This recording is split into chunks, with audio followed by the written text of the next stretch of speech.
పల్నాడు జిల్లా మాచర్ల నియోజకవర్గం మాచర్ల పట్టణంలో ఉపాధ్యాయుల భద్రత కోసం భారీ నిరసన ర్యాలీ జరిగింది. ప్రైవేటు పాఠశాలల యాజమాన్యాలు, ప్రిన్సిపాళ్లు, ఉపాధ్యాయులు, సిబ్బంది పెద్ద సంఖ్యలో ర్యాలీలో పాల్గొన్నారు. ఇటీవల చోటు చేసుకున్న పాఠశాలలకు సంబంధించిన విషాద ఘటనలు, ఉపాధ్యాయులపై దాడుల నేపథ్యంలో ఉపాధ్యాయుల్లో భయాందోళనలు నెలకొన్నాయని వారు తెలిపారు. ఉపాధ్యాయుల భద్రతకు ప్రత్యేక చట్టం తీసుకురావాలని ప్రభుత్వాన్ని డిమాండ్ చేశారు. పాఠశాలల్లో భద్రతా ప్రమాణాలను పటిష్టం చేయాలని కోరారు. విద్యార్థుల ప్రవర్తనపై తల్లిదండ్రులు ప్రత్యేక దృష్టి పెట్టాలని, సోషల్ మీడియా ప్రభావం నుంచి పిల్లలను దూరంగా ఉంచాలని సూచించారు. తల్లిదండ్రులు, ఉపాధ్యాయులు, పాఠశాల యాజమాన్యాలు సమన్వయంతో పనిచేసినప్పుడే పిల్లలకు సురక్షితమైన భవిష్యత్తు అందుతుందని పేర్కొన్నారు.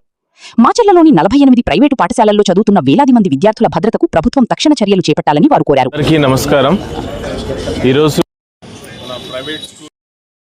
గవర్నమెంట్ స్కూల్స్ అందరూ కూడా, టీచర్స్ అందరూ కూడా మరి సంయుక్తంగా ఈ యొక్క ర్యాలీ ఏర్పాటు చేసినందుకు మరి గురువు మనకి పునర్జన్మని ఇచ్చినట్టు ఈరోజు మరి ఇక్కడున్న వాళ్ళందరం కూడా ఒక సమాజంలో ఒక గౌరవప్రదమైనటువంటి ఉద్యోగం చేస్తూ ఈ స్థానంలో ఉన్నామంటే దాని యొక్క కారణం మన తల్లిదండ్రుల కష్టం, వాళ్ళకంటే ఎక్కువగా మన గురువు యొక్క కష్టం. నేనైతే పర్సనల్గా చెప్పగలను అందరి సమక్షంలో. మరి ఈరోజు నేను ఒక మండల స్థాయికి ఒక చిన్న ఉద్యోగిగా ఇక్కడ ఉన్నానంటే కేవలం మా యొక్క చిన్నతనంలో నాకు విద్య నేర్పించినటువంటి గురువు గారు, టీచర్స్ వాళ్ళ యొక్క. ఎందుకంటే నేను చిన్నతనంలో ఉదయం 6 గంటలకి కార్యక్రమానికి విచ్చేసినటువంటి ఎంఆర్ఓ గారికి మరియు ఎంఈఓ గారికి మరియు మీడియా మిత్రులకి మరియు ఉపాధ్యాయులకు మరియు తల్లిదండ్రులకి అందరికీ నమస్కారాలు. రూపారెడ్డి గారి అది విషయం జరగడం, భవిష్యత్తులో ఇలాంటి చర్య ఎక్కడ జరగకుండా ఈరోజు ఓన్లీ టీచర్లే కాదు, విద్యార్థి పిల్లలతో కూడా కార్యక్రమం ఏర్పాటు చేసి మంచి సైకియాట్రిస్ట్ని తీసుకొచ్చి ఏది మంచి ఏది చెడు అని వాళ్ళకి తెలియపరచాలి.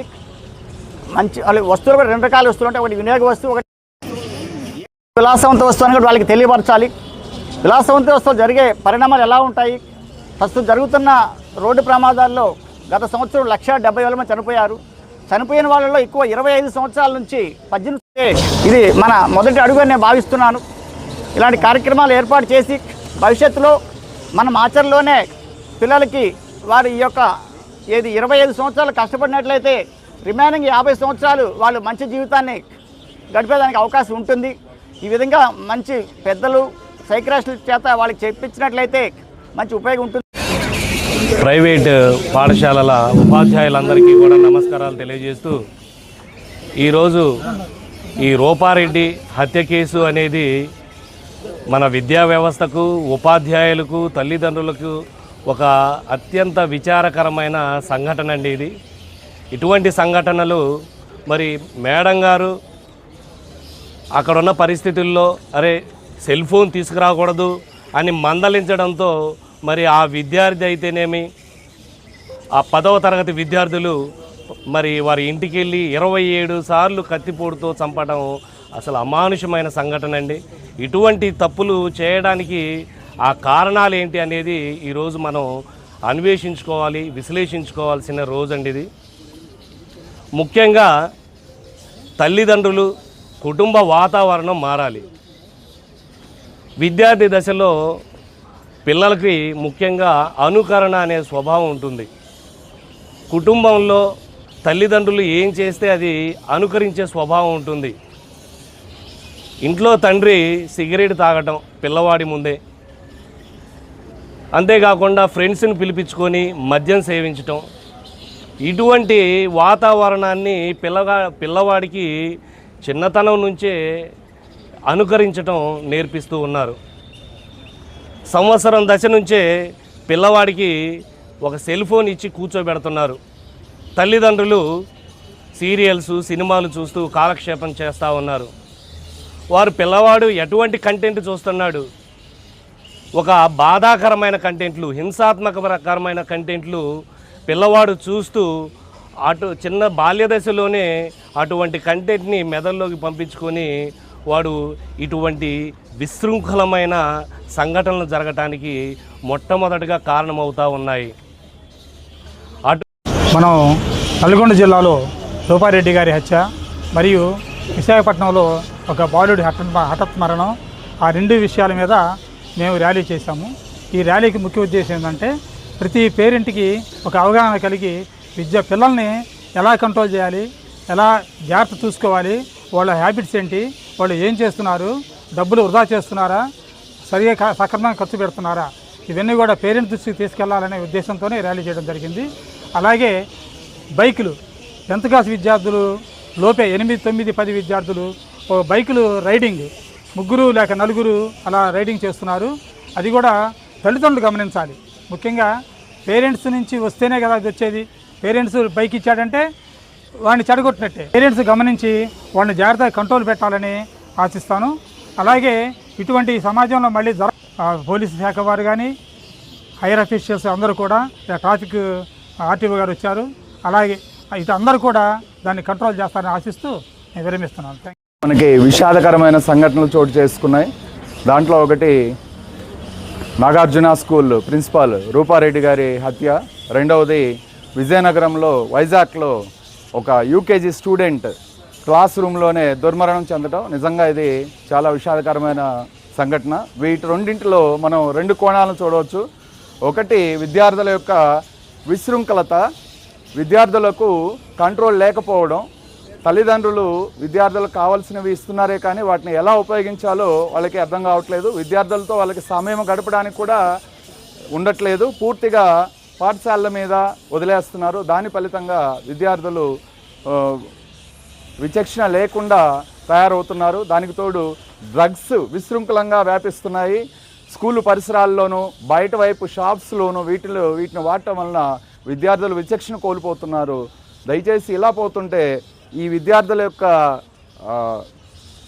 నిర్మాణంలో పాఠశాల పాత్ర ఎంత ఉందో తల్లిదండ్రుల పాత్ర కూడా అంతే ఉందని గుర్తించాలని ఈరోజు మేము అపస్మా తరపున ఆంధ్రప్రదేశ్ ప్రైవేట్ అన్ఎయిడెడ్ మేనేజ్మెంట్ పాఠశాలల తరపున ఇక్కడ ర్యాలీ చేయడం జరుగుతుంది. కనీసం కొద్దిమంది తల్లిదండ్రులైనా మారుతారని, వాళ్ళ యొక్క విద్యార్థులని గమనిస్తూ వారి యొక్క ప్రవర్తన సరిదిద్దుతారని కోరుకుంటున్నాము.